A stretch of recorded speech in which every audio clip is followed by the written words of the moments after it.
Hi, and thank you so much for tuning in to Dani Changg. So today I actually have a special guest with me, Miss Christina. Hi guys.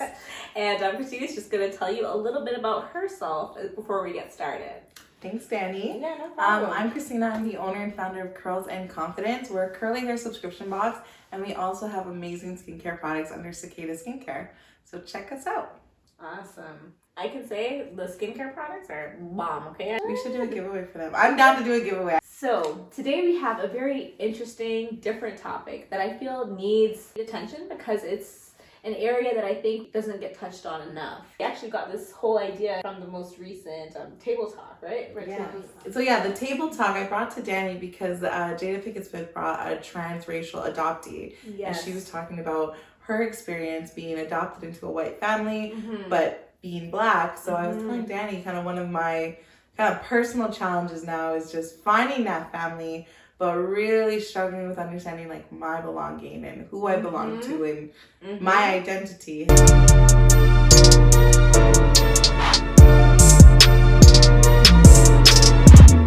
It's kind of been something that I've been working on for a bit. So for my adoption story, I've been very fortunate to be adopted by my foster family. They are amazing. I'm super grateful for it. Like I always like to, I'm grateful for it. But my entire family's Italian. Wow. I mean, like they only marry Italians. My cousins are all Italian. Wow. So I came to the family at about 2 years old and officially got adopted at 5. Wow. And here I was, curly hair, mixed. Yes. I came to my mom speaking Spanish. I didn't speak any English. Oh. Yeah. And my mom was the foster mom actually. So I came to her as a foster child.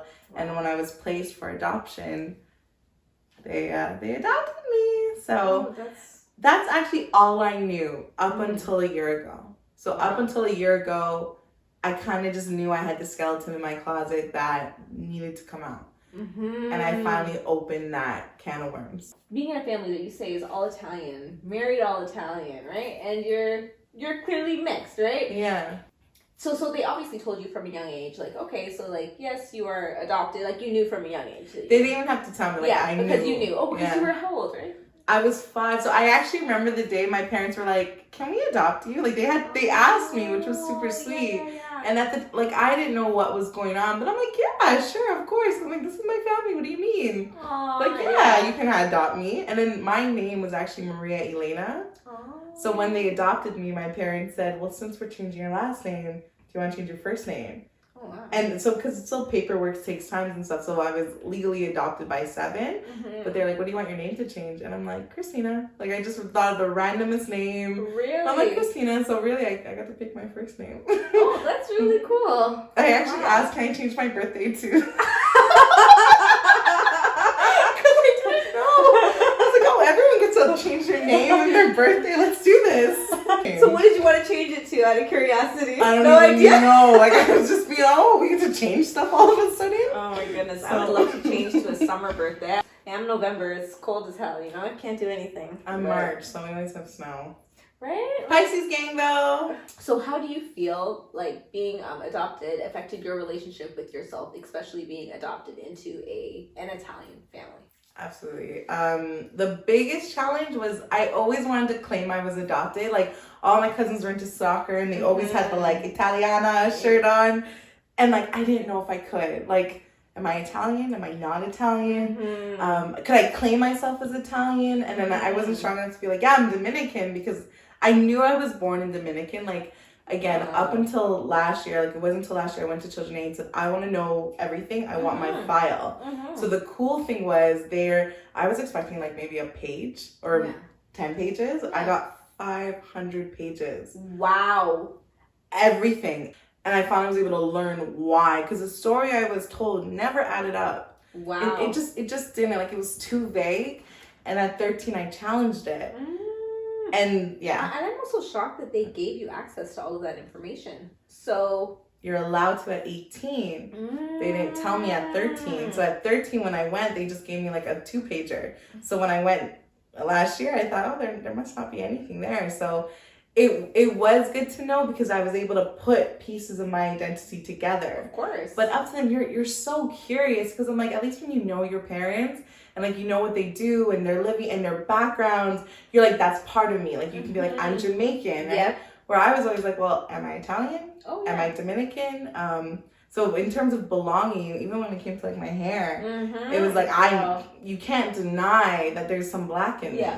100%. And off the bat, you're like, you're up against all Italians. Like, yeah, I really want to fit in though. But you're not saying you don't like yourself, but you're more like, I just want to fit with you guys. Oh, of course, because that's the family that you know, and obviously you're gonna want to fit in with the people that you know that have taken you in as family, and that you're around all of the time, right? Yeah. Because there's also so much that can be said too, just for seeing your parents, seeing that, oh, I look like this person, right? Because for instance, when I was young, everyone used to say I look so much like my dad, right? Yeah. So they'd be like, oh, he can't deny you, like you're that stamp of your dad, right? So it's like just having that, right, gives you a sense of, okay, I belong here. Like this is my dad, this is my mom, I look like them. And not having that, obviously there's gonna be some you know, emotions that arise from that. My parents are both like 4'5". Oh, really? They're like your typical Italian, so they're from Sicily. My mom's like your typical Italian nana. Oh. So when people see my mom, they'd be like, oh, your dad must be like really big or really tall. And when people saw my dad, you know what I mean? But when you're confused. Right? But when you see us together, now you're like, what's going on right now? Like, yeah. So yeah. Because if you just saw your mom, you'd think it's probably just like your dad's black. That's black. Yeah, because you could totally pass just for like half white, half black. So that was always the good thing that I could pass by people's assumptions. What, if anything, at this point, do you know about your birth parents? Was that ever something that was talked about between you and your adoptive parents, like your birth parents, or was that something that you just did on your own? I did it on my own, and no, it definitely wasn't talked about. Also, I mean, my mom is a foster mom. Okay. So we always grew up with other kids. So I think, and it's not that I definitely was not neglected, but I was very, like the primary support for my mom. So our focus was on me because it's like, you're settled. We're taking care of the kids that are coming in and getting settled or getting adopted. Yeah. So it wasn't discussed. And to be honest, I learned quickly not to, like I was always very sensitive, and that's why it was something that I never talked about. Because I was not okay to talk about it. Really? I would cry. Like, if anything, that was my biggest thing with my family. My parents, I'm strong with. But my family, my siblings, that's a big point to me where I'm like, oh, stop. Because they would always bring it up. Really? They would always, like, that was one of my biggest pain points growing up, is that they would always be like, yeah, but you're adopted. Or things like that, words like that. Or even just like, do you want to find your parents? And I just like, just stop bringing it up. Like, some people are just curious, so they don't mean it bad. Yeah. But I would take it the other way. Like, why can't you forget that I'm adopted? Yeah. And just take me in completely. Yeah, I get it. Exactly. Yeah. Wow. So you're always slightly reminded. So no, it wasn't talked about. It wasn't discussed. Okay. What I knew, that was it. So you were aware. You knew that you were adopted. You knew that, like, you know, which is actually, I think, so cool in a sense that this family chose to adopt you. Like, you know what I mean? I kind of feel like, I don't know, I feel like it's kind of special. Like, you kind of got chosen, you know, to, out of all of the, you know, children that that had gone through their home being foster parents, they chose to you know, keep you and raise you, right? How do you feel that this whole experience has now affected your relationship with others? So not even, like, I'm not even yet getting to, like, you know, my romantic others, but just like even friends and extended family, and how being adopted kind of worked its way into those relationships in your life. I think because there's such a natural bond. Like when you look at siblings, and some siblings, and you know, they grew up together and so, but you just feel like, maybe if I was blood, I would just be that much more connected with a sibling. Maybe if I was blood, I could look at that aunt across the room and be like, yeah, we get each other, or we're synced. Or even when you think of like disorders or genetic diseases that run in the family, when everyone in the family, because you know, we're all Italian, everyone has heart disease, heart problems. Oh gosh.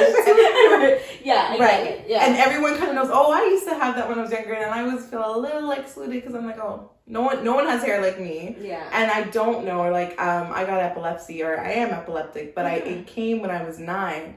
So no one else had that in the family. So maybe that would probably be the only thing when everyone's talking about like certain experiences, or and you see those overlaps. Every family has it. Oh yeah, definitely. Yeah. I would never. Or you know what the biggest thing for me is when people talk about like when they gave birth, or like, oh, when I had so and so, it was a C-section. Or every mom has their own story. Yes. I don't know that. Or like with friends when they would talk about like, oh, I was born at this time exactly. Mm-hmm. And it's just those small things. Those small Not that things. they're big. But yeah, but It they're reminds you. small, but they're important though. Yeah, I get it. Yeah. I get it.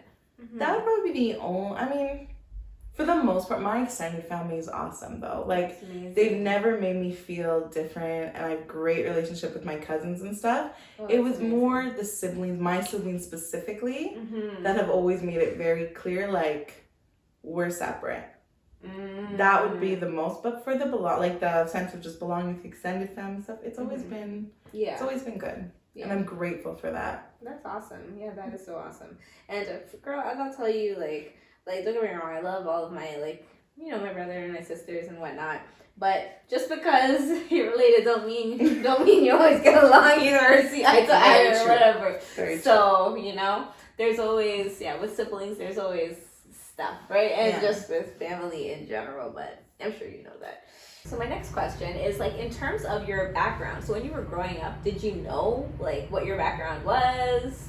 Ironically, no. Okay. So my mom has a really, really thick Italian accent, so everyone's gonna laugh at this one, but I knew I was born in Dominican, but I didn't know what I was. I knew there was that Dominican side to me. I didn't know if my mom was Dominican, if my dad was Dominican. I remember asking my mom, well, what's my other side? I know I'm mixed. And she said Australian. Oh. So I rolled with Australian up until probably grade 8, because people, and you get it a lot, people are like, what are you mixed with? Oh, yeah. Anyone that kind of looks like they have something else going on, that's the first question out of people's mouths, right? And I didn't, I was always insecure to answer them. Because you weren't sure. Right, so at 13, that's when I went, and I just wanted to verify. I went to Children's Aid. I'm like, what am I exactly? Yeah. And that's when the paper said you're half Dominican, half Austrian.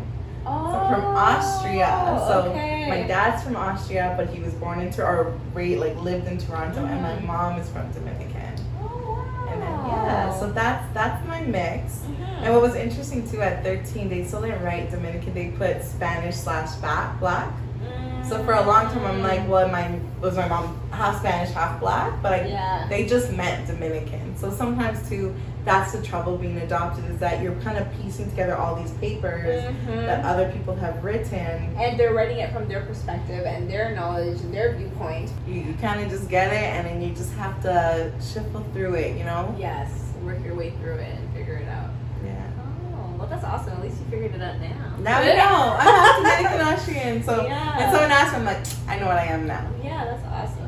Yeah. Being Caribbean, I feel like even my parents, we're kind of guessing with certain things. Do you know what I mean? So I don't know all of the things that I'm mixed with exactly either. My mom has said, I think there's some da-da-da-da-da. So I feel like that's also a thing just with the Caribbean and stuff like that. Being with being so mixed. Whereas someone that's from Italy can be like, oh yeah, my mom was from here, my dad was from here, and da-da-da-da-da. My great-grandma never moved. And where it's okay, well, I'm pretty sure I'm this, and this, but there could be a bunch of other things in there I'm not quite sure about. So who knows? But you might like an Ancestry.ca test. You know what? So many people have suggested that to me, and I'm kind of in the middle because I'm kind of do I really care? Because I feel I know I'm Jamaican, I'm good with that, but then it would be interesting to know.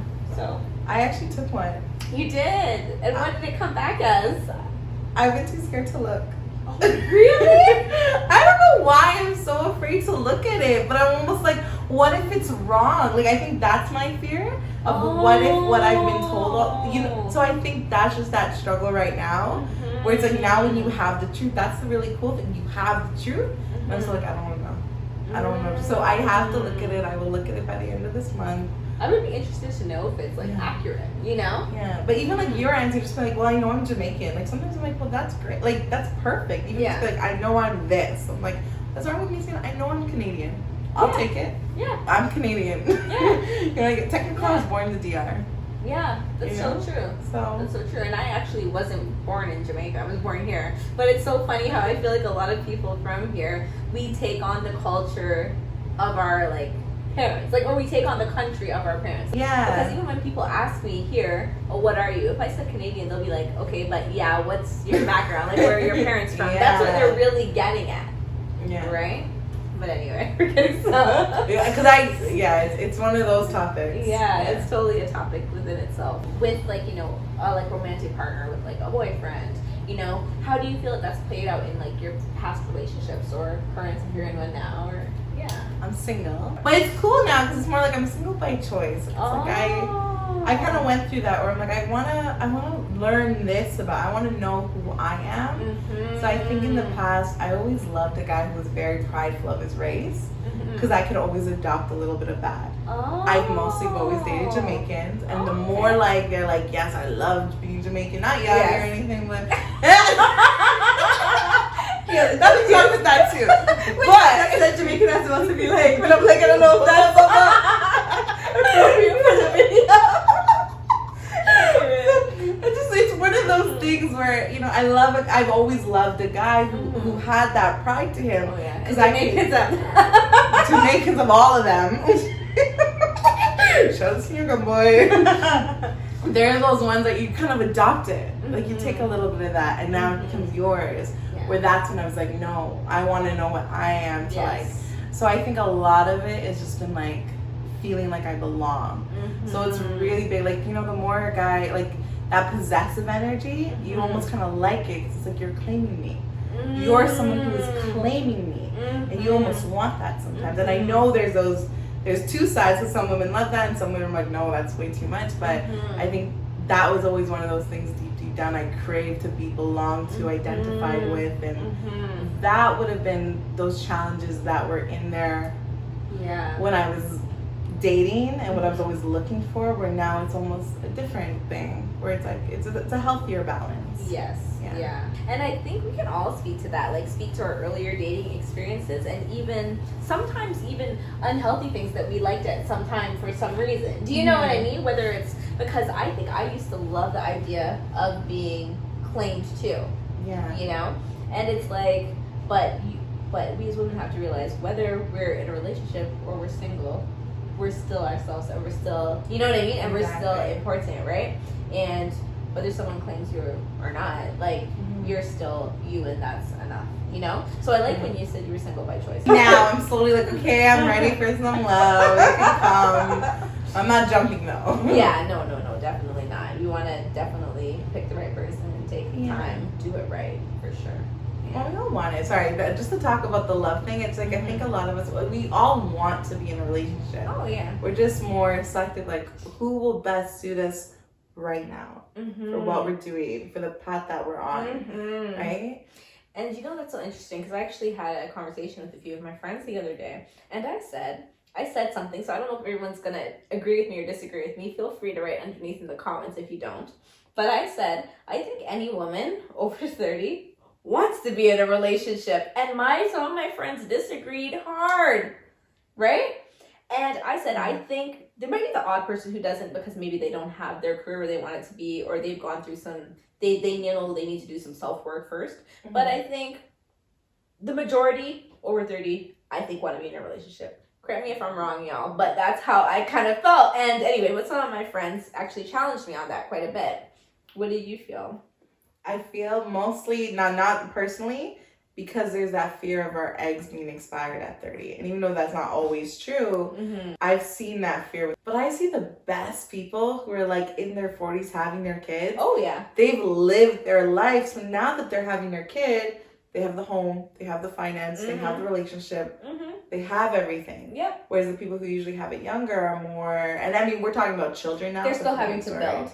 They're still having to build, and it's a much different structure. So for me now, I feel like 35 is that number where I'm like, I would want a child by 35. But now is that time where like I definitely would want to welcome love in. Yeah. So not to jump the gun and get to the altar, but let's at least start building.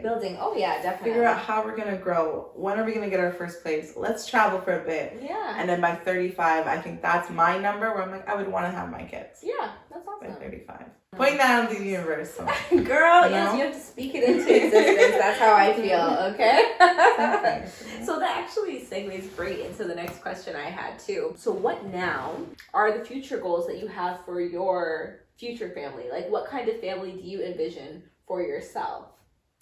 You know what? I want to adopt. And it's crazy because adoption isn't as easy as we think it is. Oh, no, it's not.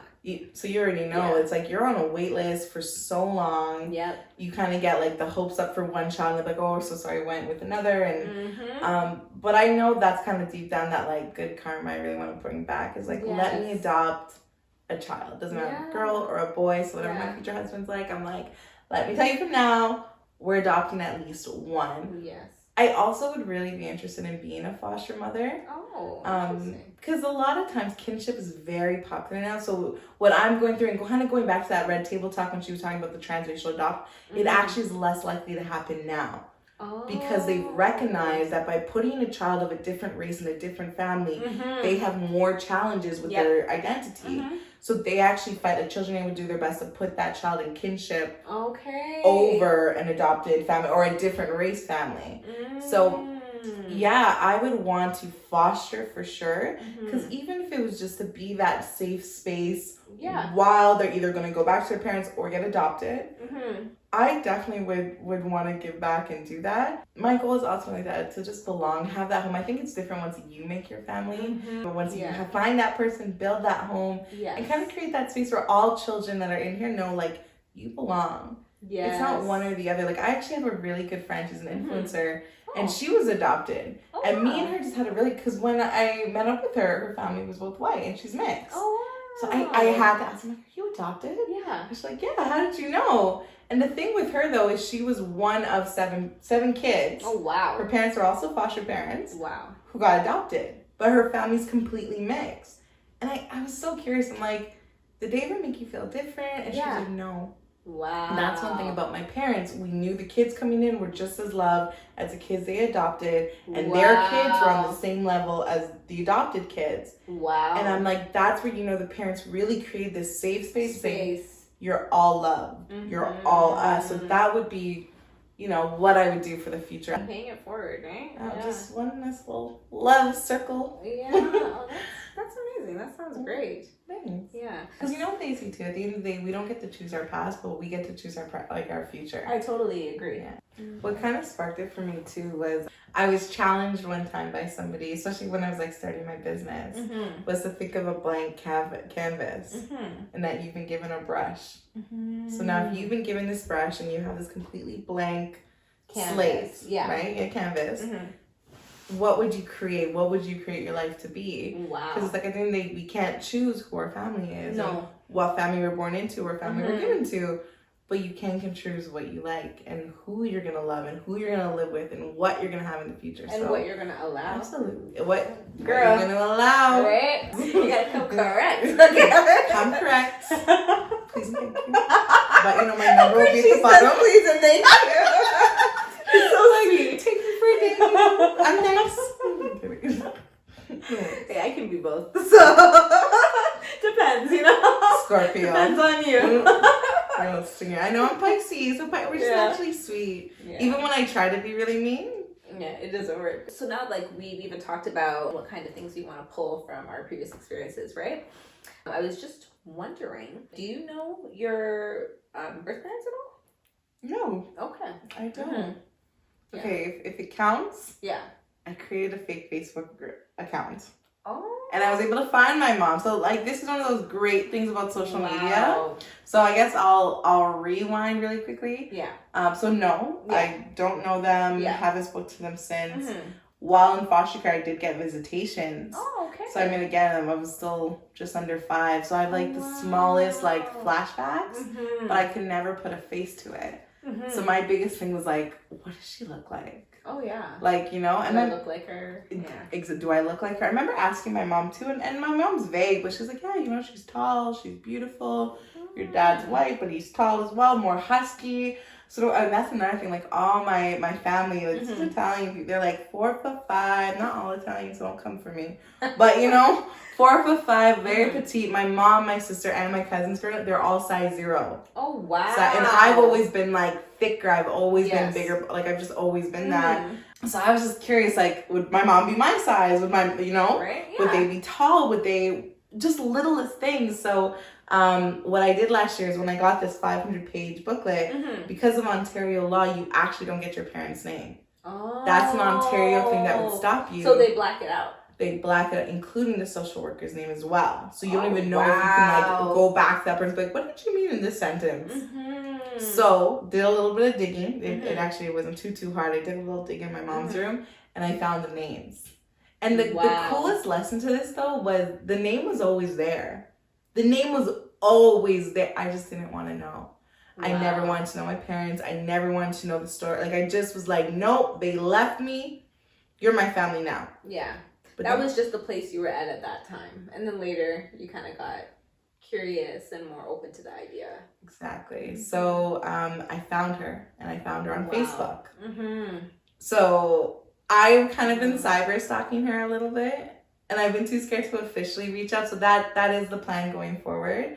But I was able to kind of see what she looks like. And I just knew it was her. Like I was able to get confirmation from a third source that was like, yeah, that is your mom. But when I was going through the names, there was like 4 people with her exact name in the DR. Oh, wow. And you just look and you're like, that's not, you just know. I'm like, that's definitely not my mom. That's definitely not my mom.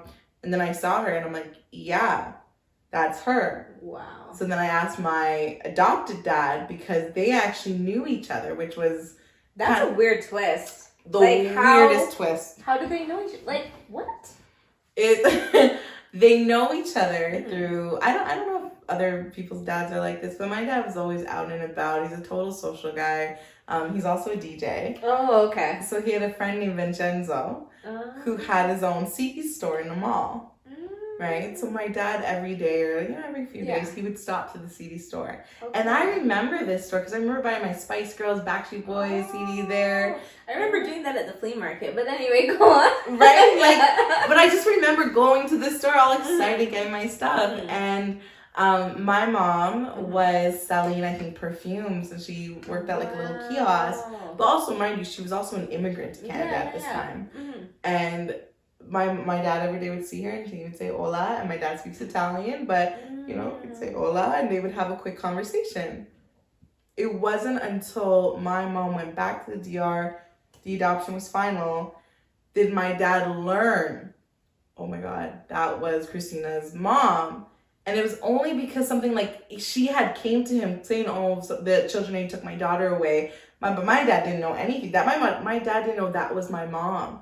And my mom didn't know that was my foster dad at the time. So my dad was sympathizing with her, like, well, it's okay. You'll be with your daughter soon. Like, I hope everything goes well. Wow. And they just built a bit of a relationship. So when she went back home, I think there was like a third friend of Vincenzo. She was like, oh, did you know that lady? She went back home and unfortunately she didn't get her daughter back.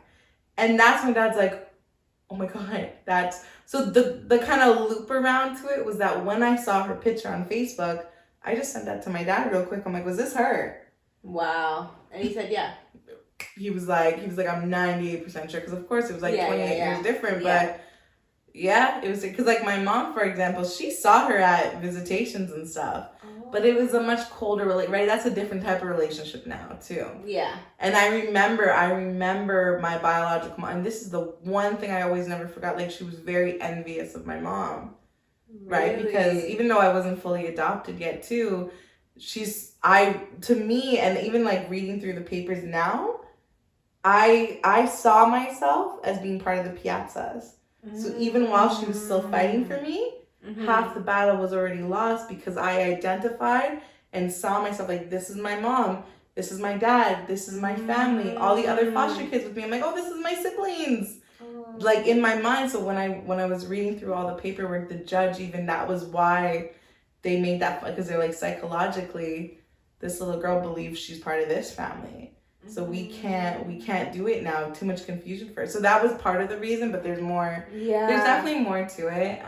Wow. So I guess, to answer that, I think that was an extra long answer. No. So sorry. Oh my gosh. So sorry. It's so long because there's so much to that story, right? Yeah. Like that's just so many layers. So many. So it's like now it's just we're unlayering it. Yeah. We're going through, we're kind of understanding more. Yeah. And then Facebook, honestly, Facebook is the best, man, because you're able to go there, you're able to find, you know what, you're smart. Like, you create your fake account, and when you're ready, you can do what you want to do with that. So I did put up my own picture. Oh, because at least this way, when she looks, like, it's still like a picture of me. Okay. So it gives some hope. But I'm telling you, the coolest thing is when I saw some of my aunts. Wow. And like I couldn't quite see it, but my sister, and again, she's like she's not even my adopted sister, but she's someone I grew up in foster care with. Wow. So we call each other. She went back to her mom. I got adopted. Yes. But to this day, we call each other sisters. Oh, wow. And like you said earlier, not all siblings have great relationships. No, believe me, we don't have a great relationship. We have a different, but we